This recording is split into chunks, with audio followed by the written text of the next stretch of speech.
کیوں میرے ساتھ ایسا ہوا ہے کہ میرے گھر میں یہ مشکل آئی ہے؟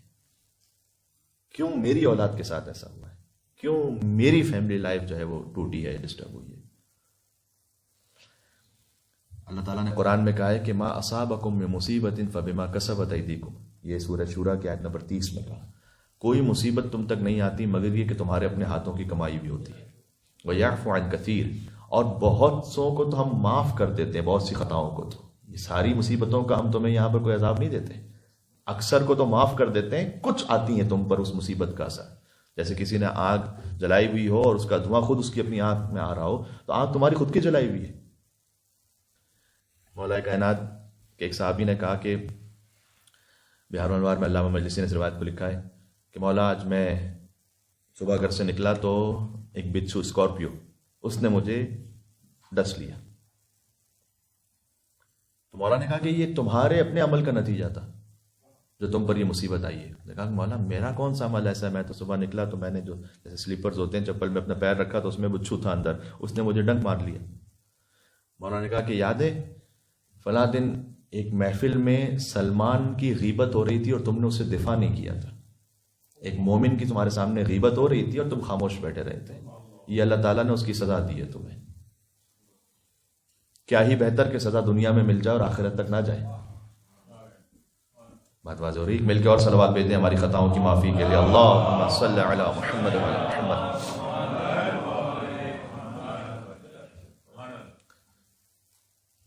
اچھا، اس لیے انسان کو سوچنا چاہیے کہ اگر اس پہ کوئی مصیبت آئی ہے، چاہے مادی یا معنوی، نماز فجر قضا ہوئی ہے، یہ ایک مصیبت ہے، ہم اس کو سمجھیں نہ سمجھیں۔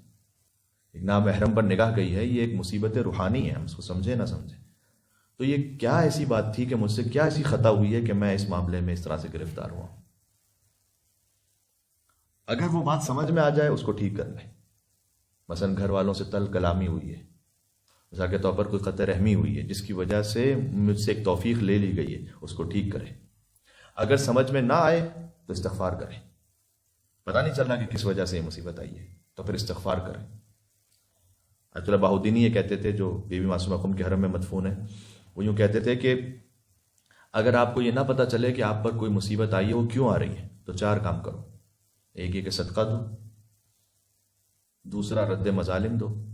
رد مظالم یعنی ہو سکتا ہے کسی کا حق ہم نے کھا لیا ہو اور ہمیں بھی یاد نہیں ہے، پتہ نہیں ہے، یا اس شخص تک رسائی نہیں ہے، تو رد مظالم ہوتا ہے کہ جو آپ اپنے مرجع تقلید کے کسی وکیل کے پاس جمع کروا سکتے ہیں اور ان کی اجازت سے بعض امور میں خرچ بھی کر سکتے ہیں۔